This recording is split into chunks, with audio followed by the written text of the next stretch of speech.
All right, good afternoon, everyone. We're going to do a quick training this afternoon on the new diversion and rapid exit page out in Wexford, Misaki.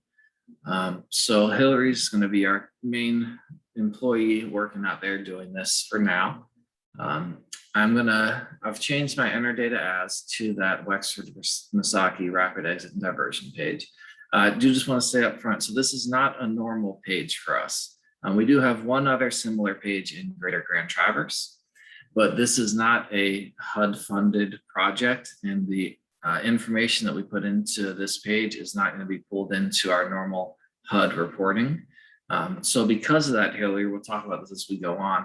When we're entering stuff into this program, we're not going to be doing HUD entry and exits, which we do for most of the other projects that we have throughout our community.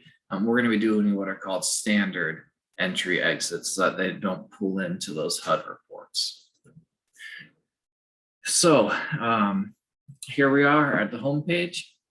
We're enter data as for that rapid rehousing, that rapid exit and diversion. So we're going to go to the client point. And from here, we're going to do a search for the client that we're working with. And we're going to work with test subjects today, so we don't have any real client information that's going on to the video. So, just like with any other client that you're working with at any other program, the first thing we're going to want you to do, Hillary, is to do a search for that client, see if they already exist in the system. We don't ever want to create a new client if it's someone who's already existing previously in the system. The system doesn't like to have duplicate entries of clients. The system runs slow enough without us duplicating information by adding clients over and over and over again. So we always want to search first to see if this client already exists. In this case, for today's training, we're going to be looking at our client test. And there they are. So we're going to go ahead and head over to the client profile page. From here, we'll be given the option to set a backdate. We would use this if we're entering data into the system that was collected previously.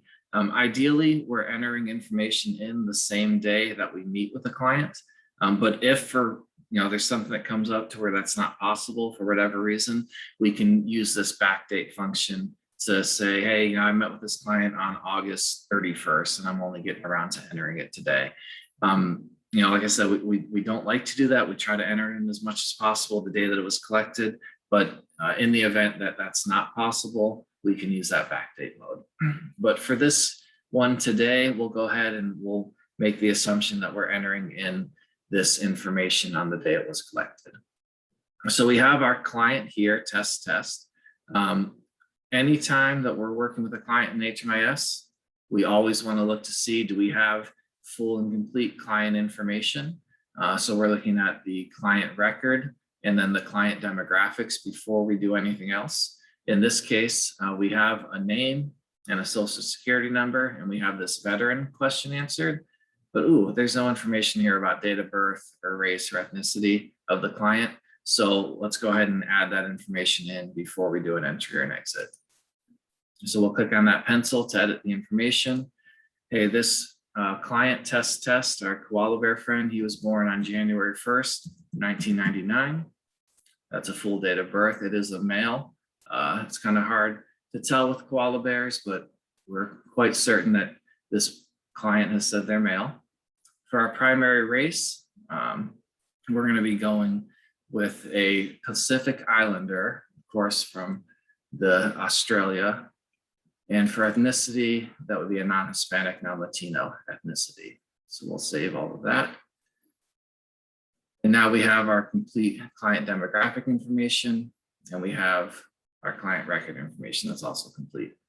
So then, Hillary, the next thing that we always want to do when we're working with a client in HMIS before we enter them into a new program is we want to click on this ROI, and we want to see, do they have an ROI for this program that's already in existence or not? We need to fill this out in order for their information to properly pull into any of the reporting that we do. Even though we're not going to do HUD reporting on this client, there is other reporting we might do for them. So we want to add a release of information. And this allows us to share information about this client with other programs that they might go into in the future in our community.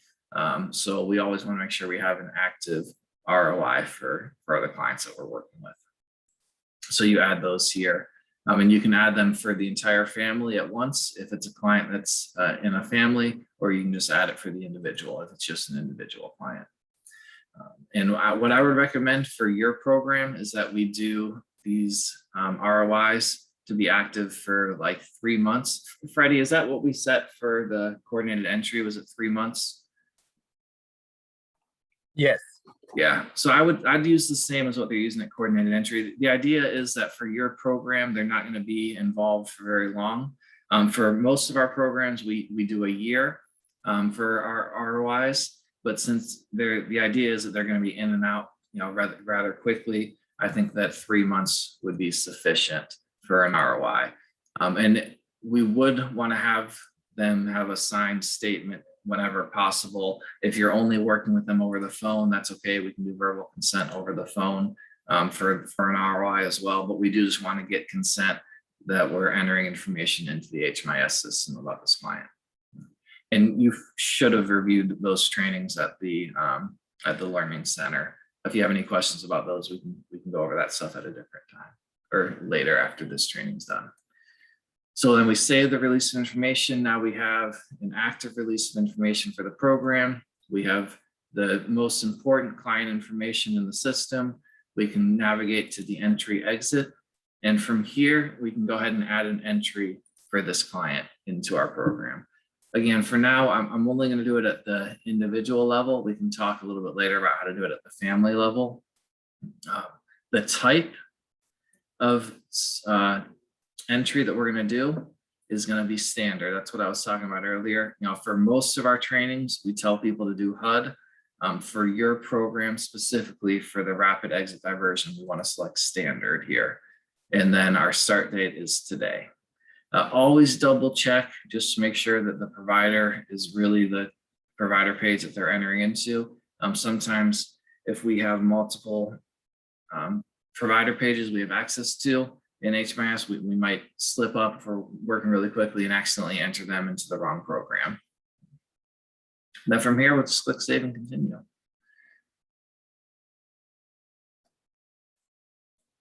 That's going to pull up, once we click save and continue, a standard assessment that we fill out for all the clients that we work with. We always want to select a relationship to head of household. If you're working with an individual, that relationship is going to be self head of household. If you're entering in a family, enrolling them into the system, you always need to make sure you have at least one head of household selected and only one head of household selected. And then everyone else in the family will make a selection, whether they're a child or a spouse or partner, to that one head of household. But we never want to have more than one head of household associated with the same family on an entry. This information is all completed already. Just double check to make sure it's accurate. And for these rapid exit and diversion, and Ashley, this is where I'll just ask you to chime in if you want to change anything. The way we were doing them in Greater Grand Traverse is we weren't filling out a lot of this information. We were just getting the bare minimum information about client demographics and then homeless history, but we were skipping the questions about disabling condition. We were skipping the questions about vaccines. We were skipping the questions about like income and health insurance. We were just doing the bare minimum to try to make this as quick as possible. Is that still the way you'd like this program to be set up?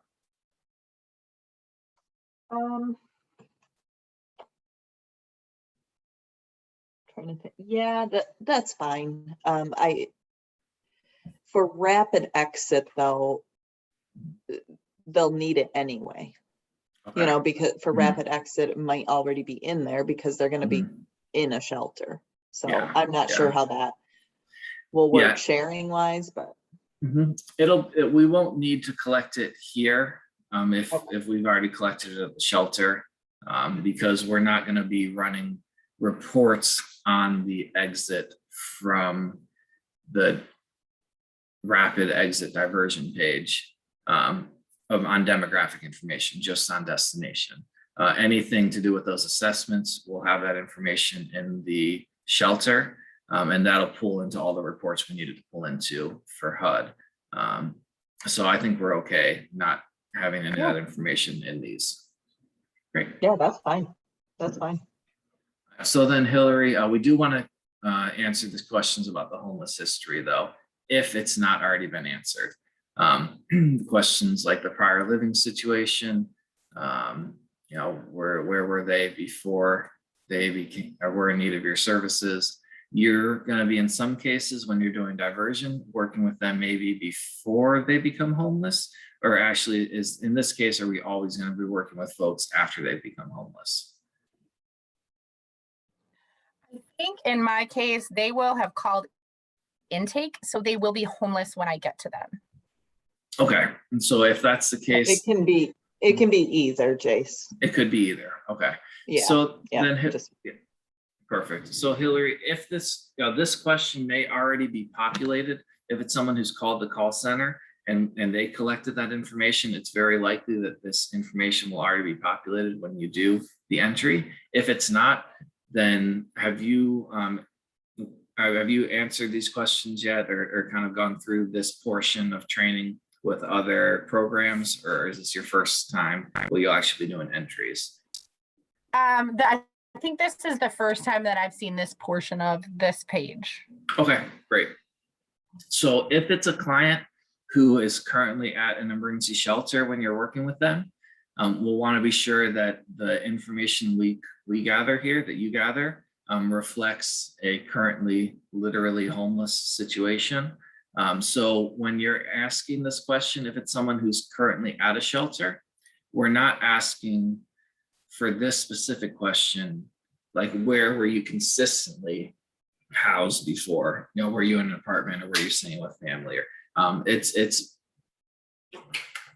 very much asking like immediately prior to this conversation, what's your living situation? So, you know, in those cases, just for answering this question, we want to reflect a currently homeless living situation for those clients that are currently in a homeless situation.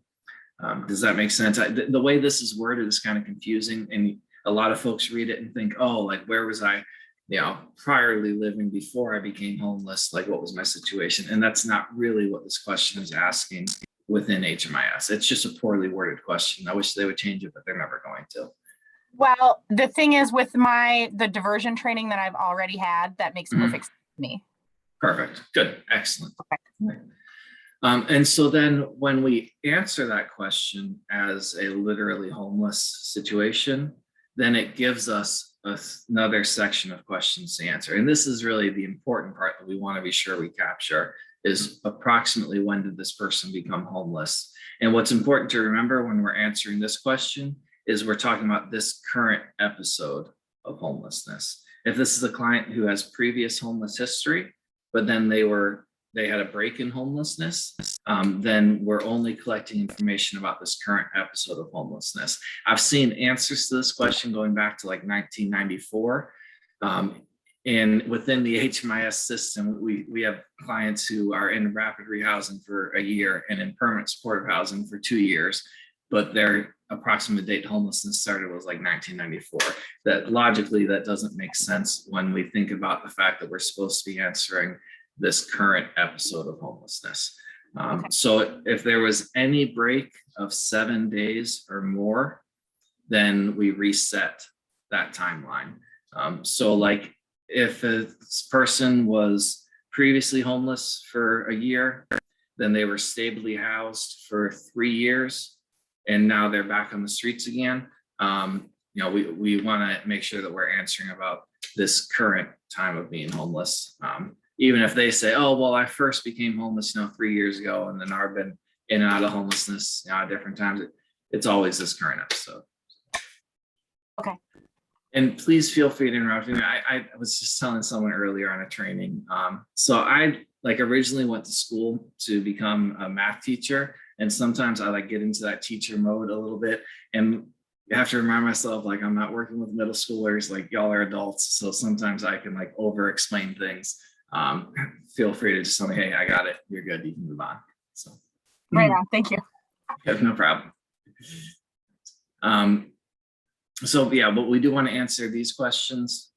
And then we're also going to want to answer these questions here about housing status and then client location. Now, for the work you're doing out in Wexford, Misaki, client location is always going to be that MI 500 balance of state. And then it sounds like for a majority of your clients, they're going to be that category 1 currently homeless. You might have some clients that are at risk, but sounds like from the conversations we've had so far that most of your clients are going to be category 1 homeless. If they're in a homeless shelter, they're definitely category 1 homeless. Okay. So we can skip the questions about vaccinations. We're not collecting those in HMIS. And you can skip the questions about chronic homelessness. That's not going to be something that you're responsible for collecting or answering. And then you just save and exit. And it is going to pop up, hey, does this client have a disabling condition? You know, what's the zip code of their last permanent address? You don't have to answer those, but you can. I would say the zip code one you probably should answer. I think I skipped over that one. If it's easy and they have an answer for you for zip code, go ahead and put it in. Oh, there it is. That's where I missed it. Yep. It's down at the bottom of the vaccine stuff is where zip code is. Oh, and then same, let's do, if you can, do the county of residence too. I'm sorry, I just skipped over those, but yeah, do the zip code and the county of residence. That's good information to have. Any questions about the entry? No. Perfect. If you want to ask people about disabling condition, you can, and then you won't get that pop-up at the end, but you definitely don't have to. Okay. All right, so that's the entry. Now let's talk about the exit. So same thing, you're working with the client for, you've met with them 2 or 3 times. You have a solution for their homelessness. You're able to help rapidly exit them, 3 days after you started working with them, or heck, even that day, you met with them, you helped them find a solution. Now, instead of being at the homeless shelter, they're going and staying somewhere else tonight. We would click on the pencil here to create an exit. And we're going to go with completed program for our reason. And then your destination here, you would just select whatever is, the true and accurate destination. Say you're meeting with someone at the shelter. That first meeting, you help them, get connected with a friend who lives in the area who they haven't talked with for a little while. They call them up and that friend says, oh, dude, man, absolutely. Yeah, come over. You can stay with me until you figure things out. Then we would go and select that they're staying or living with friends. And in this case, within our HMS, again, this is kind of like that prior living situation question, where it's a little bit, the wording is a little bit confusing. When we're selecting staying or living with friends or staying or living with family, the system gives us 2 options. It gives us temporary or permanent. We are always going to default to permanent unless we know for certain that there is a specific time frame that we are told, hey, client X, you can live with me for 1 week and then you have to be out, or you can live with me for 10 days and then you have to be out. If there's a specific time frame that they're given, then we can select temporary. But if there's no time frame, if it's just kind of a generic, you can stay with me till you figure things out, then we would select permanent tenure. Does that make sense? Yeah, that makes sense. Is there a reason for that? Like, yeah. So, and also, is that a question that I'm asking them? No, I wouldn't ask them specifically, hey, is there a timeline that this person's allowed to stay with you? This is the reason for it is for when we're running reports about our program, there's a difference between temporary destinations and permanent destinations. And so HUD, they ask local communities, hey, define locally what that distinguishment is that you're going to make for the difference between a temporary and a permanent solution. And locally, that's kind of how we've said, okay, that's how we'll make that determination. So that's just for our internal to keep track of what things count as a permanent destination and what things count as a temporary destination. Thank you. But yeah, in terms of your conversation with the clients, just, hey, if they say, yeah, I was able to, figure something out with your help, or even without your help, hey, it was cool talking with you, but I actually figured something out on my own. You just want to accurately reflect whatever it was they figured out, whether, like I said, they're staying with family or friends, they were decided to go stay in a motel, someone let them borrow some money and now they're staying in a motel, or they now have a rental place, whatever the situation is. However they resolved it, you'll just want to make sure we answer that here. So, and then you can just click save and continue after you've answered those 2 questions. And then on the exit assessment, I would say kind of a similar thing, that this top question is not one you're going to answer, even though it's like a diversion project. This is for a very specific MISHTA diversion project that is not your project. The health and disability information, like I said, this is all information that you don't have to answer. If it's already here, because it's the client that was served in multiple programs and the information that was collected at a different program shows up here, like that's okay. But if it's blank, don't feel like you have to sit down with the client and have a 30-minute interview to collect all of this information. That's not the purpose of your position. Same with these questions on here. You can skip these. These are all related to their billing status. If they're at a shelter, like the shelter will answer that stuff. You should never have to. And same with this stuff. These are questions that are very specific to prevention. So actually, this is one where I would ask, do you want us to answer these questions for this rapid exit diversion page? This is more prevention, so I would say probably not. I'm just trying to make it bigger so I can see it. Sure. Are you talking about? The if moved to a new, no. Yeah. Skip. Okay. Perfect. Good. All right. So yep, you can go ahead and skip these ones as well. You don't have to do a self-sufficiency matrix, and this is a retired field. So really, on the exit portion, like there's not really anything you have to answer except for the destination. And then you can just go down to the bottom, save and exit. So no, we're not going to answer any of these questions. Is this going to be similar to the exits that I've seen done with other programs like Street Outreach, where if it's a household, I may have to do that exit assessment for each member of the household?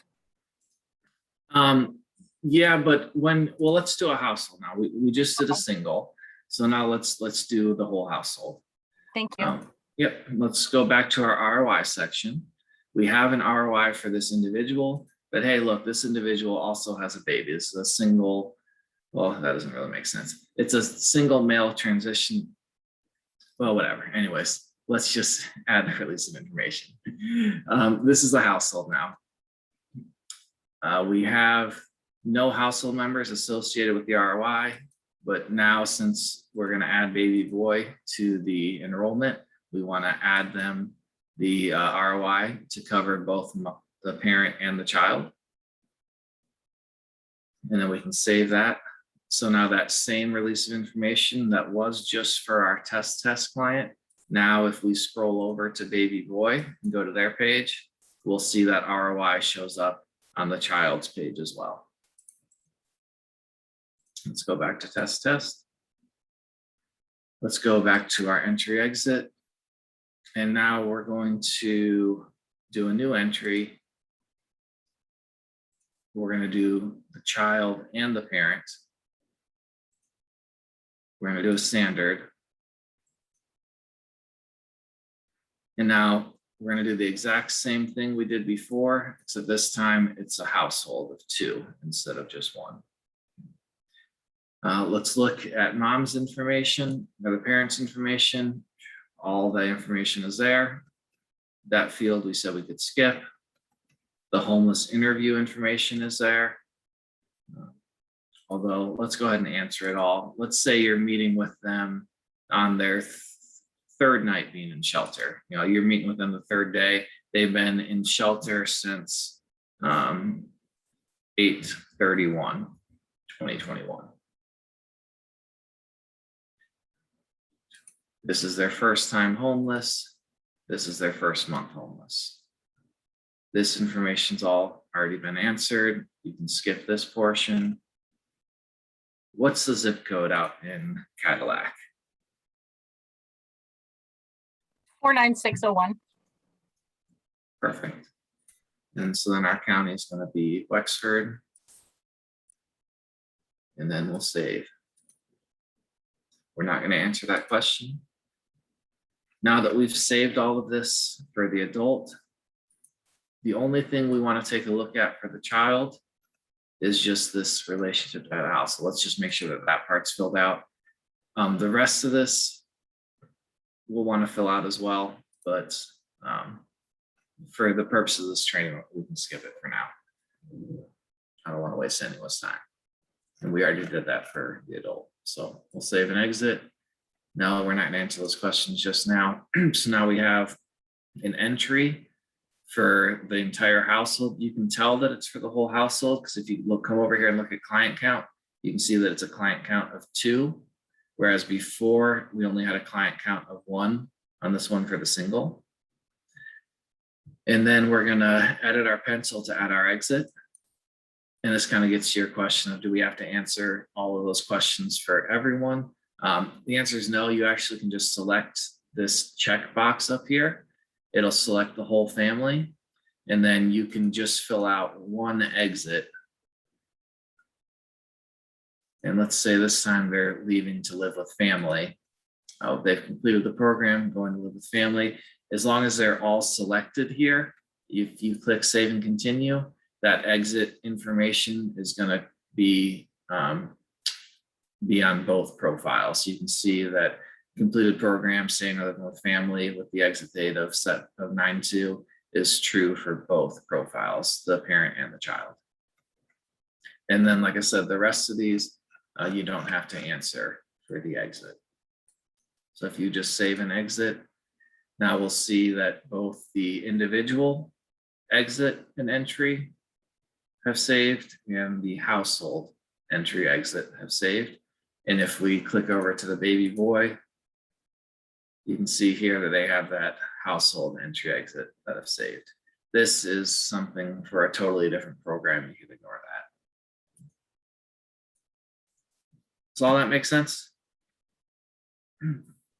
Yeah, that makes sense. I'm glad that I'm already pretty familiar with HMIS because it kind of puts everything into the corresponding boxes for me. Thank you.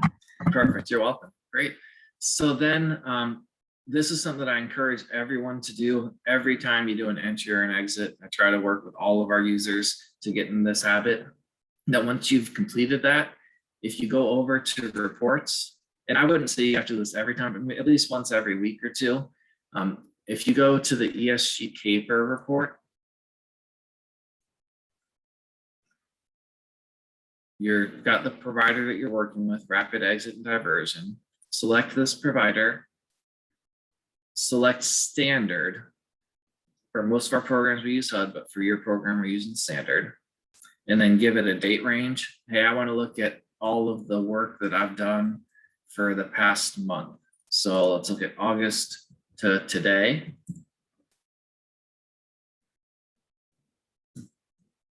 And if we build that report, these don't take very long to run. They usually take less than 30 seconds. If you click refresh, the status will change once it's completed. And then you can click on this magnifying glass to view the report. And then you can scroll down, you can see, oh, how many clients have we served in this program? Oh, 2, let's click on them. If you click on that blue number, it'll give you, oh, hey, here are the 2 clients that we've served. And this is just a way to double check, hey, did I do everything correctly? Did it save properly in the system? And now we can see that we've had 1 adult in the program. Where's adults? There we are, yep, 1 adult. We've had, oh, wait a second, there's no children being saved. The reason for that is that we didn't enter the date of birth for the child. Once we enter the date of birth, they'll show up here. But down here, they're under the unknown age because we didn't enter a date of birth. And then, yeah, right here actually is where they are, unknown age for the person. And this will also give us, well, these are all the data quality fields that we said we didn't have to answer, so it's okay that they're blank. But if we scroll all the way down to our exits, this is where we can look at information on, hey, how successful is this program? Like, are the clients that we're working with, are we helping them exit to permanent housing destinations? That's in box 23C, kind of at the bottom of the report. Yep, 23C will give us all of our exits. And you can see here, yeah, hey, here's all of the permanent exits. Here's all the temporary exits. And what we were talking about earlier, you know, for permanent destinations, that's where you have that staying or living with family on a permanent tenure. Whereas the temporary destinations, that's where you have that staying or living with family temporary. So that's why we make that distinguishment. But this is where we can look at, like I said, hey, here's all the clients that we've worked with. Here's how many who have exited. Here's how many who are exiting to permanent positive housing destinations. Okay. All right. I think that's pretty much all that I had. Do you have any more questions? Anything else you want to see? Do you want to practice? Do you have your HMS account all set? I do have my HMIS account. I don't have access to this yet. All right, so let's do that now. I did have a question about like service sure. transactions and stuff. Oh, yeah. I thought that might be for Ashley. I'm not really sure because I know how to do those within the HMIS system. That's something that I've already done. I already had the training on. I just need to know specifics of when that's applicable in my position. So I think those are Ashley questions. Yeah, I would agree. Yeah. So then I think I might be all set. Okay, so do you want to go over, that stuff then? Yeah, when we meet. So yeah, when we have our meeting, I will have a whole list. Okay. Okay. Great. So you and Adam can just find a time and then send me some times